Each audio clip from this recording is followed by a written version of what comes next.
Sharing.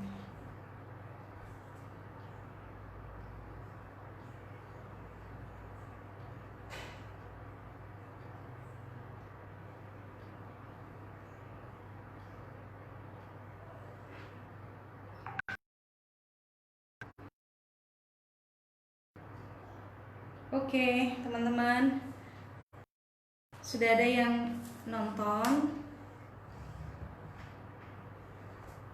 Teman-teman yang nonton bisa dengar suara aku dengan jelas apa enggak? Boleh komen ya teman-teman ya. Sebelum kita mulai training hari ini.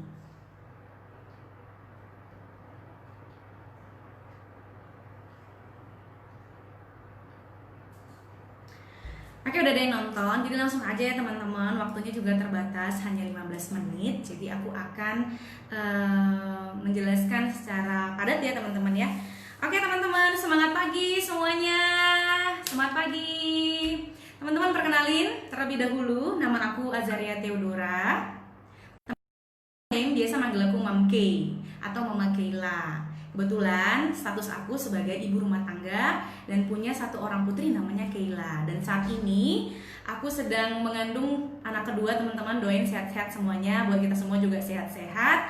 Dan aku berasal dari Oriflame Experience Center cabang Pekanbaru dan kebetulan sebagai top 1 Oriflame Experience Center cabang Pekanbaru. Oke, langsung aja ya teman-teman ya. Materi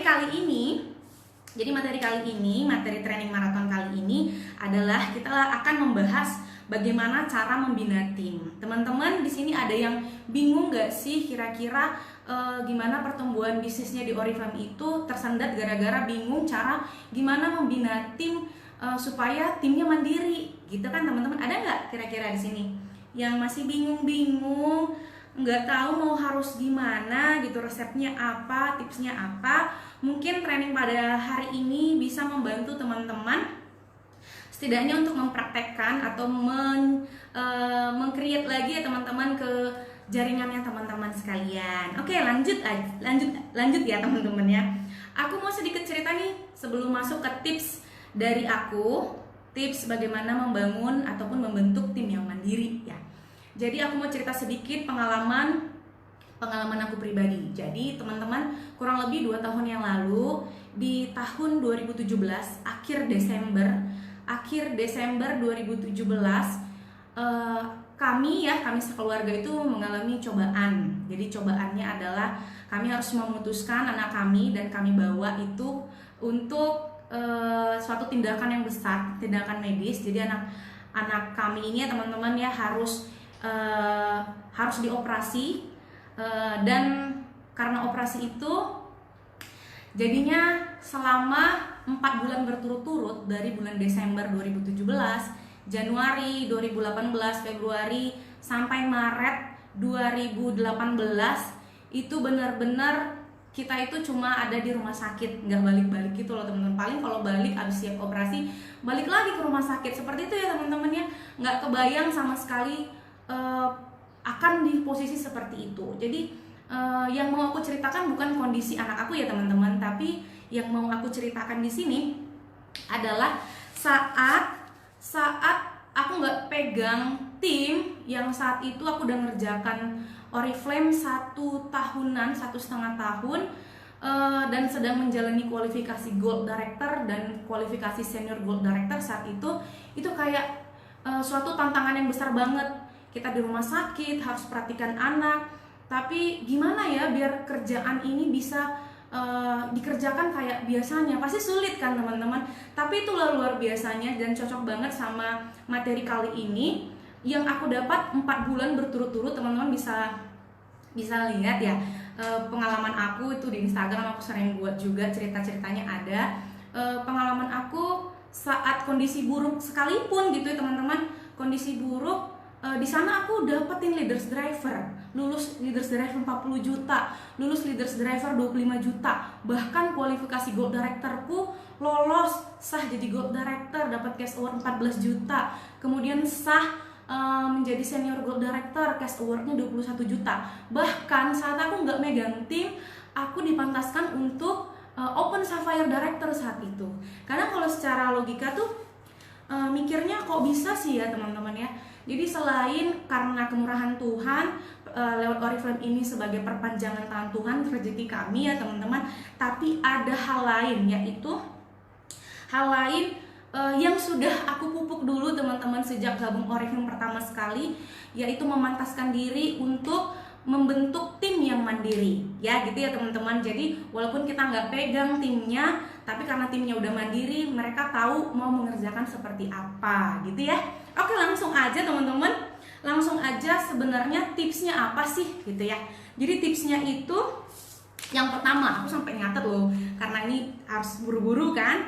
Jadi tips yang pertama itu aku mau tanya dulu, teman-teman semua punya upline nggak sih? Pastinya semua orang punya upline ya, kecuali Oriflame yang pertama ya, yang gabung pertama kali tentunya nggak punya upline ya mungkin ya teman-teman. Semuanya pasti punya upline kan teman-teman? Kalau punya upline, teman-teman boleh tag nama upline-nya di komen di bawah ini supaya upline-nya tahu kalau teman-teman tuh lagi belajar sekarang gitu ya teman-teman. Dan upline aku sendiri ini adalah Kak Caca Sagala, dia asal Jakarta, sedangkan aku dari Pekanbaru. Dan Kak Caca ini baru menyelesaikan Diamond Director-nya teman-teman bulan lalu. Jadi panutan banget buat kita dan seluruh tim gitu teman-teman. Jadi mau aku sampaikan apa sih tipsnya? Yang pertama itu kita harus menjadi downline yang baik buat upline. Jadi downline yang baik buat upline. Kita sendiri nih sebagai downline harus ngikutin arahan upline tuh dari awal banget. Terus upline kita kan banyak ya teman-teman. Ada upline sponsor yang ngajakin kita Oriflame. Upline seperti apa yang harus kita contohin, kita duplikasi cara kerjanya. Upline seperti apa? Cari upline teman-teman sendiri ya, jangan kemana-mana. Upline sendiri yang fast respon, yang bertanggung jawab, yang memberikan solusi, bukan justru ngompor-ngomporin supaya rusak kayak gitu ya teman-teman. Jangan ya teman-teman, cari upline yang bersemangat setiap hari, cari upline yang bisa kita duplikasi cara kerjanya. Itu yang mendorong kita, ini cocok buat ngarahin aku untuk mengerjakan Oriflame kayak gitu kan teman-teman. Kemudian pepetin upline ini harus tiap hari, tapi jangan tiap hari apa-apa nanya, cari sendiri dulu, belajar dulu ya teman-teman. Baru hal-hal yang nggak kita dapet solusinya baru tanyain upline. Begitu ya tugas upline, bukan tugas upline itu sebagai customer service. Tolong dicatat ya teman-teman. Terus upline itu akan ngarahin lewat berbagai training. Jadi kita punya komunikasi yang baik, dan upline akan arahin banyak training-training harus kita ikutin. Kita ikutin teman-teman.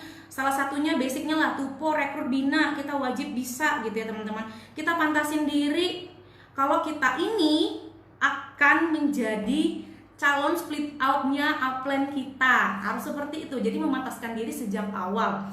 Calon SM-nya upline kita, calon diamond-nya upline kita, harus seperti itu. Yang kedua, nah waktunya tinggal 5 menit, bayangin ya. Yang kedua adalah setelah kita pepetin upline yang benar-benar cocok sama kita ya teman-teman, yang bisa ngarahin kita, yang kedua adalah membangun budaya kerja kita sendiri teman-teman. Jadi budaya kerja ini nih percuma banget kalau kita pepetin upline, kita ikutin training segala. Oke, tadi ada koneksi yang buruk, lanjut ya teman-teman ya. Kalau upline itu udah kasih tips sama kita tuh jangan dibawa tidur teman-teman. Tips-tipsnya jangan dibawa tidur, jangan dibawa cuma angan-angan aja ya teman-teman ya. Training itu bukan dongeng pengantar tidur. Jadi tolong dicatat, training itu harus dikerjain sesuai dengan arahan yang sudah berpengalaman, kan seperti itu. Jadi kita tantang diri sendiri untuk mengerjakan arahan setiap apa yang dikatakan upline, apa yang training yang kita ikutin seperti itu. Nah nih teman-teman, sesuatu yang sering kita kerjakan secara konsisten pasti akan menjadi suatu kebiasaan, benar ya? Dan kebiasaan itu nih teman-teman, kalau kita kerjakan terus menerus, upgrade kebiasaan yang baik, itu akan menjadi budaya kerja buat diri kita sendiri. Itu akan menjadi kepribadian, bahkan kepribadian kita tuh akan berubah ya. Yang dulunya nggak sabar jadi lebih sabar, yang dulunya nggak punya to-do list kerja akhirnya punya, yang dulunya nggak punya jam kerja akhirnya punya gitu ya. Kalau misalnya teman-teman tuh rajin untuk menyelesaikan apa yang harus teman-teman selesaikan setiap harinya. Jadi itu ya teman-teman. Nah, diri sendiri dulu nih yang harus dibentuk untuk menjadi orang yang mandiri, punya jam kerja, atur waktu, tahu apa yang harus dikerjakan tiap hari tanpa harus dicolek, tanpa harus diingat-ingatin sama upline kita gitu. Jadi jadi kita ini harus siap jadi pribadi, jadi downline yang mandiri, jadi sosok yang mandiri. Itu tips yang kedua. Yang ketiga, ini yang terakhir teman-teman, tips yang ketiga, barulah nih teman-teman, kalau misalnya dirinya udah siap jadi orang yang bisa dicontoh, kita pasti bakalan siap untuk memiliki tim yang mandiri juga. Jadi kita nggak bingung nih apa yang harus teman-teman kerjain, nggak bingung gimana cara memulainya, karena diri kita ini adalah contoh terdekat buat diri sendiri dan buat downline kita, kayak gitu teman-teman. Downline kita ini adalah tanggung jawab kita supaya kita ini bisa ngajarin mereka seperti apa yang sudah ada di kita, bagaimana kita caranya bisa sampai sekarang gitu ya teman-teman ya. Kita ini duplikasi upline ya, begitu juga sebaliknya, downline kita itu duplikasinya kita. Kalau mau punya tim yang rajin training, ikutlah rajin training juga. Mau punya tim yang bersemangat, kita duluan yang semangat. Mau tim yang punya mindset positif, ya kita duluan yang punya mindset positif gitu ya teman-teman. Mau teman-teman atau tim yang yang melek teknologi, yang nggak gaptek gitu, kita dulu yang upgrade diri supaya kita nggak gaptek, supaya kita bisa ngasih contoh secara nggak langsung ataupun secara langsung sama tim kita. Otomatis mereka pun akan terbentuk budaya kerja tersendiri gitu ya teman-teman ya, punya attitude yang baik ya teman-teman ya. Yang utamanya untuk semuanya itu adalah kita harus punya attitude yang baik, attitude bekerja yang mau bekerja secara mandiri gitu ya teman-teman.